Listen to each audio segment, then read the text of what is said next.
Misha, I was wondering if we could talk a little bit about, I'm curious, why do you think it's so important to have family involved in eating disorder treatment? Well, one of the things we know, May, is that eating disorders really thrive in secrecy and isolation, right? And so when someone's starting their path towards recovery from an eating disorder, it's really important that we start to break that secrecy and break that isolation. And it becomes really important for family members to be involved in the treatment process so we can start that process happening, right? Start to get the young person talking about what's going on and getting the family talking about what's going on so that they can share how much they're struggling, and also break that feeling where they feel like they're doing it all by themselves. Yeah. You know, my experience in working in mental health for so long is there's this idea that when people have a problem, that they're the ones who are responsible for the problem. And I think, sadly, I believe, I personally have witnessed this, and I think you have as well, is kind of putting people responsible for changing themselves or fixing themselves, whether they be adults or children, is super detrimental. And for me, I know that when I have other family members and other supports involved, that this person has a much better chance of recovering than if they were all by themselves. Yeah, absolutely, right? I've seen that with so many families that I've worked with, right? And I can think about situations where a family might come and really not know how to support their loved one or support their child in recovery, and just almost think, I'm just going to hand them over to you and I want you to take care of them, right? Yeah. And it's not until that family really starts to get involved that we'll see shifts. And it's pretty powerful when that starts to happen. Yeah, and I think, we've had families tell us, I've had families tell me myself, like, this was not only helpful for my child, but I learned so much about myself, and thank you so much for including me in this process, because sometimes we don't feel like we're even allowed to be part of that process, or there's this idea that the young person needs to do it on their own, and so parents really walk on eggshells, and they don't say what they feel, and they feel like it's impacting me, but I can't talk about that. I just have to focus on how it's affecting them. Absolutely, right? And one of the things that I've noticed is that when people or when families come to our program or come for eating disorder treatment, wherever that might be, is their family systems not only shaken by the eating disorder, but the whole system has been shook. Parents are shook, siblings are shook, everyone is shook, and the whole system needs healing, not just the young person who has to go through that recovery journey. Yeah. One of the things I really try to remind myself is when families are coming to see us, that we're really seeing them at their worst. And so they're showing up in ways that they probably don't want to show up, that they're not proud of, that they feel guilty. But we know they're at their highest times of distress. And I think it's important to remember that we're not here to judge you. I think, when we talk about family therapy, it's like, let's just talk about everything that's going wrong, or let's go back in the past and dig up all this stuff. And it was really cool the other day. I actually had a dad tell me, I looked up the definition of family therapy when I heard that was going to be part of the treatment. And he said, I'm just so thankful. I was terrified when I read it, but I was so thankful that my experience has been nothing but different. It's not about going into the past and talking about what I did wrong or what I should have did, but it's, how can we work together as a unit to fight against this thing? Yeah.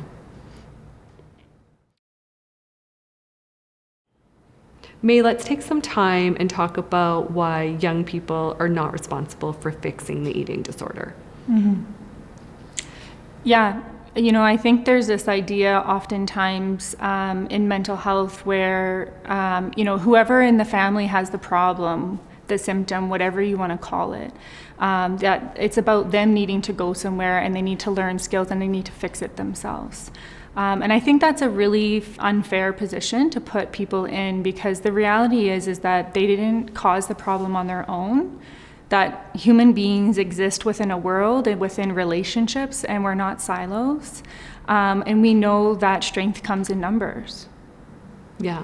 And that reminds me of that quote, right, that we often reference when we're talking to families about eating disorders. I don't remember it exactly, but something along the lines that trying to understand an individual in a family is like trying to go to a concert and only listen to one instrument, right? And to really get a sense of what the problem is or how a person can recover, we need to have an idea of how they exist in their family and in their system, right? People don't choose to have eating disorders, right? But they can make choices about recovery, and those choices are going to be influenced by all of the people around them. Absolutely. And what we know specifically about eating disorders is the impact it has on the way people perceive themselves, their situation, their insight, and their ability. You know, these are young people who are the smartest, the most passionate. You know, they make like really good decisions in most areas of their life. But when they're impacted with an eating disorder, quite often we see these very capable individuals who are unable to make those decisions to support their wellness. So decisions around food, around their body, exercise, you know, my treatment in general, and overall health. And so I think for us, why it's so important to have families and supports involved is that there's going to be times where parents or loved ones might have to step up and help that individual, whether it's protecting them or helping them to make the right decisions, because sadly in those specific moments they're not always able to do that themselves. And with eating disorders, we often use the externalization of the eating disorder to help families understand that, right? So if this is your young person and this is the eating disorder, what happens when the eating disorder is strong is it really takes over that young person. And their ability to make choices around things like food, exercise, wellness, they're not able to do because they're taken over, right? And we ask families oftentimes to give that eating disorder a name, and we've seen lots of really creative things that people have said around how they describe that moment when the eating disorder takes over their loved one, right? Yeah. And it could be like, some people might say it's like an alien that has come into my life, and they're making all of that decision. And so parents are so critical in helping to pull that away and to find this healthy young person again. Yeah, I think it's so critical, because in those moments, despite their best intentions, despite their best will, they might not actually be able to help themselves. And so I think a really dangerous thing that happens in recovery and treatment is often when we hold the young person responsible for being motivated to want to get better. Asking somebody with an eating disorder to be motivated to get rid of it is asking them to sometimes do the impossible. We know eating disorders are there sometimes and oftentimes for a reason. That the eating disorder convinces people, I am a solution to your problem. And to ask somebody and to threaten to take that away or to attack it often will just make that individual go the opposite way. When we teach our children to ride bikes, we don't just buy them a bike and throw them on the street and say, go, right? We work with them, we help them, we support them, we pick them up when they fall. And that is really the critical role that family members play, and particularly parents, in helping their young person move through this. And it's really, really important that families feel empowered to be able to do that, right? Because how often do we have these families come to us who maybe say, I don't know what I'm doing, I don't know the right things to do and how to help so-and-so, right? And so family therapy is so important, because we start to unpack that and help remind them that they have lots of tools, and where they have gaps, we can help them fill those in with strategies and conversations and explorations and so on. Yeah.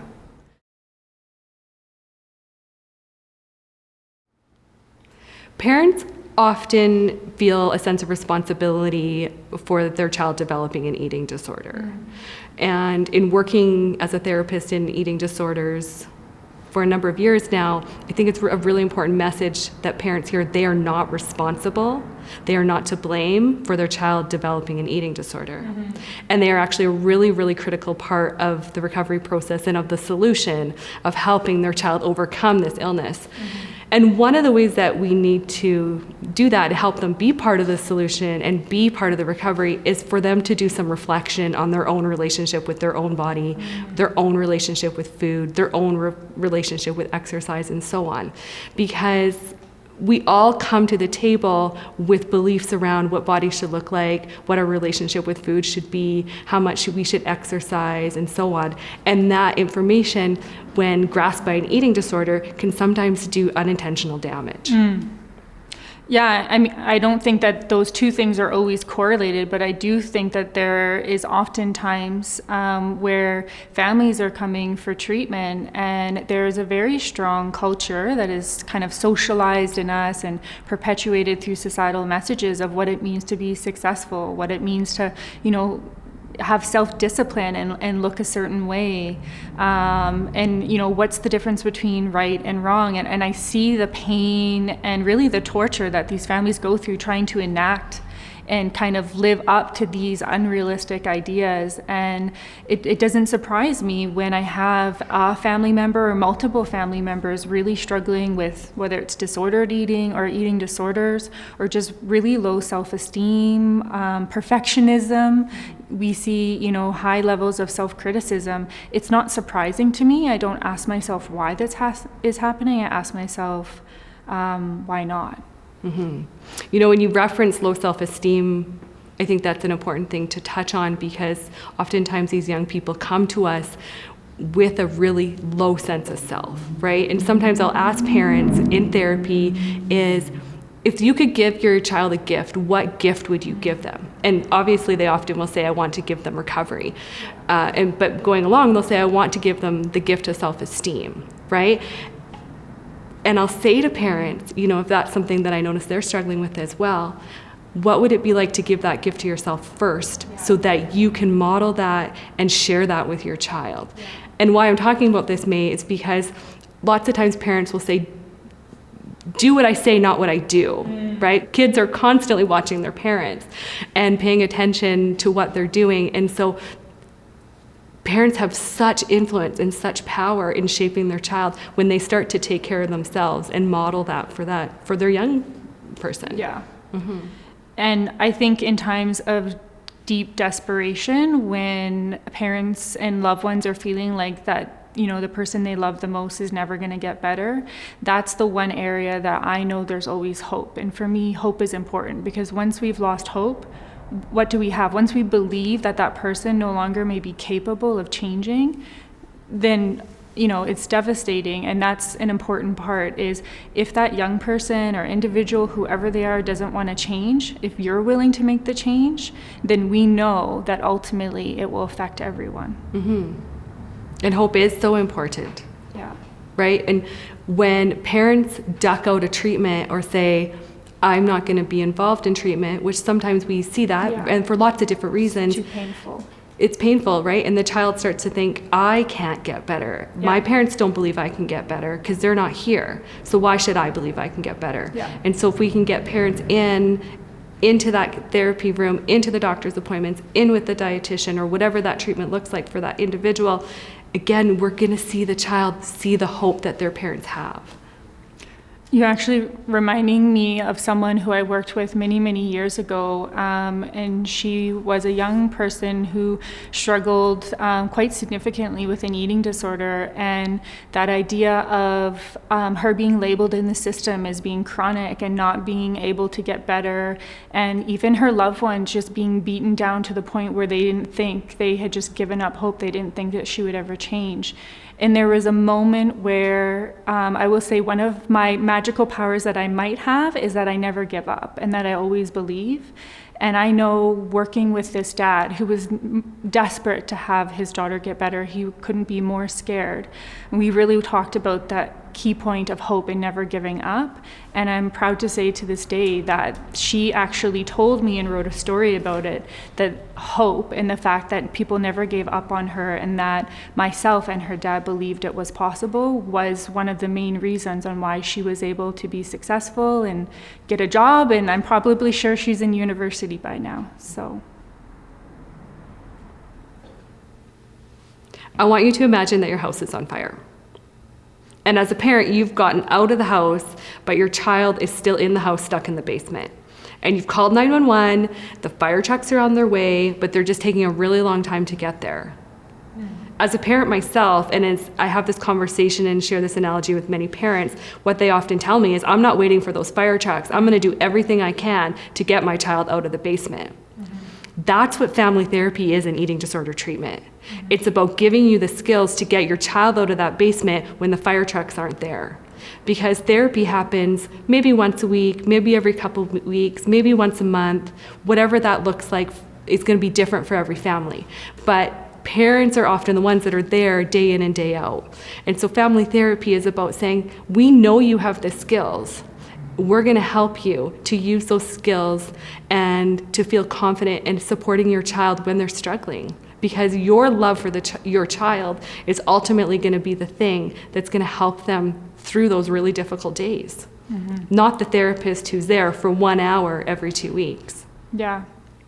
One of the things we've often talked about, both being parents ourselves, is how did we walk out of the hospital with these tiny little babies and not get the parenting manual, right? Yeah, I'm still waiting for mine. I know, right? I am as well. And so we remind parents of that when they come into our offices, they come in with their child who's struggling with this eating disorder, that it's okay if they don't know. It's okay if they're scared. It's okay if they're uncertain. We are going to help them work through that. We're going to walk alongside them, not because we have all the answers, but because we're going to see, what do you guys need to help yourselves and to help your child overcome this. And we're the eating disorder consultants, but they're ultimately the experts on their children. And that's why it's so important that they're in treatment with their child, giving us that information that we don't have. Yeah. Something that's super confusing about eating disorders is often, like even when you think about the name, eating disorder, it makes us think that eating disorders are a food disorder. And oftentimes in treatment, we end up talking about food and talking about weight so much. And it's really confusing because, and I often say to people, it's all about food, and yet it's nothing about food. Food is ultimately the medicine that people need to heal their relationship with in order to recover. And that's going to look different for every individual who walks through a treatment space's door. But absolutely, recovery is about learning about what's underneath that, right? And one of the things we talk about a lot in treatment is regulation, and that's regulating your emotional experiences, because oftentimes your relationship with food, body, and exercise is triggered by these uncomfortable sensations and these uncomfortable emotions that you have, right? And so a lot of the work that we do in treatment is around regulating those emotional experiences and teaching people how to tolerate them. And I think that's often, one of the big shocks for parents, because we're told, well, if, my child just needs to learn skills, they just need to learn to regulate themselves. Eating disorders are an emotional disorder. And so if they just learn how to manage their emotions, then everything should be okay, right? And I think often the shock when we're working with families is they realize that they too need to learn the skills, that they too need to practice, and that this is something that is done together. And when we talk about this, I often think of this transitional aged youth that I was working with, and because of her age, she was over 18, she'd opted to work with me individually at first. And so we were doing a lot of the work around the regulation, identifying those uncomfortable emotions and strategies she could use, and then she was going home and trying to use those in her family system. And her family system was like, what is going on? Yeah. This doesn't make any sense. And so eventually she got to a place where she said, okay, I'm ready to bring my family into treatment. We brought our family into treatment, everybody started doing the work, and boom, that's when the recovery happened. That's when things really shifted. We recognize that young people often come to treatment not necessarily as an only child. So why do you think it's important to talk about the siblings? Siblings, to me, they have a super important role. I find siblings are often, and what I hear from them is they're forgotten. And I don't think they're forgotten on purpose. I think it's only natural that when, the house is burning down or when somebody is critically unwell, that all of our attention and all of our efforts and energy really go towards them. And it's a really hard thing for parents to navigate, that I have to be over here helping my one child, and at the same time, I feel so guilty or torn that I'm not able to be there for my other children in the ways that I want to show up as a parent. And in particular for siblings, what we often hear is they see their whole world has been turned upside down just as much as everybody else. And they tell us that their parents are stressed out. They don't want to go to them with any other problems. And I see siblings react in many, many ways. Some of the ways that I see them react is being terrified that their brother or sister or someone in their family is going to be super sick and is never going to get better. And perhaps that they even might have a role to play in that there's something that they should have done or something that they should be doing, but often don't know what to do or are too terrified. Other times I see siblings react with anger, which is completely understandable. They're angry because their parents are no longer perhaps the way that they're used to seeing them. Their sibling is totally different than what they're used to, and their time as a family is deeply affected, whether they're not able to or enjoy going on vacations, and having experiences like even just going to the restaurant or having a simple, not so simple family dinner. These really big moments have been impacted greatly. So for me, once again, often feels like an impossible ask, but how can we create space and create community even outside of the family to make sure that everyone's needs are being met, and not just the person who has the eating disorder, but for everybody in the home. Family therapy is just that. It's therapy for the family. It's not just about the young person, because the young person is presenting with the problem, but it isn't just them, right? Everybody is impacted, and everybody deserves to have a voice, and everybody deserves to have a space where they talk about how they can heal together for this young person and as a family. Family therapy is about learning about the eating disorder, but also about learning skills and strategies to help manage eating disorder symptoms, as well as the dysregulation that often comes with those uncomfortable emotional experiences that are underlying eating disorder behaviors. And so family therapy, the setting of family therapy, is a really good time to practice and learn new skills.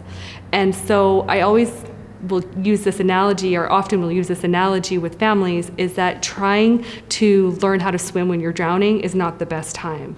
And so the family therapy setting is a safe space where people can learn new skills, practice new skills, and then hopefully when they feel like they're drowning outside of the therapy room, they're going to be more likely to access some of those skills that they've learned because they've practiced them in a safe setting.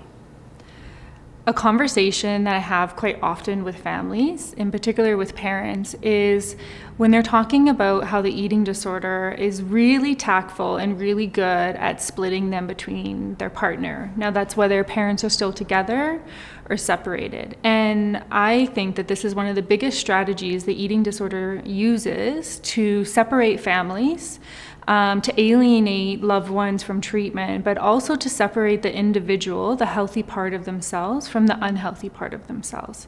And I think the eating disorder does it for a very good reason. If I can put mom and dad on totally separate pages, and I can use them against each other or completely split them all together, then I have, as an eating disorder, increased chances of getting what I want.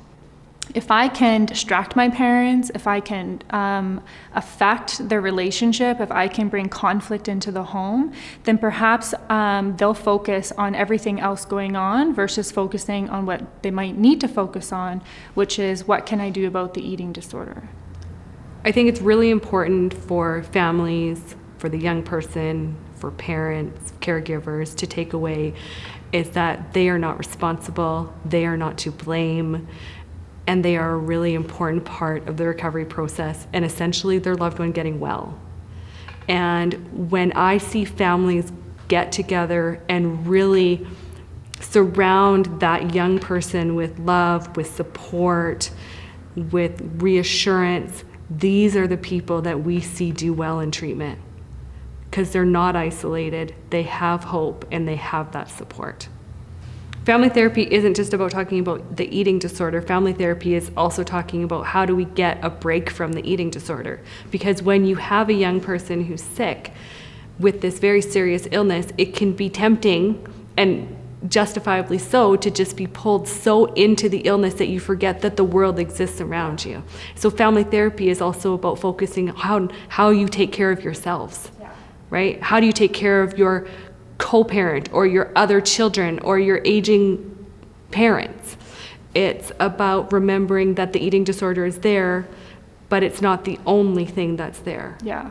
And I feel sometimes when I talk to families about it, it's like asking them the impossible, because it really does feel like the impossible. But I think there's something to say about the power. If I define who I am, or my whole family is defined by this thing, the power that can have, and really kind of taking over us. The eating disorder is where the families are right now, but it's not who they are as a family.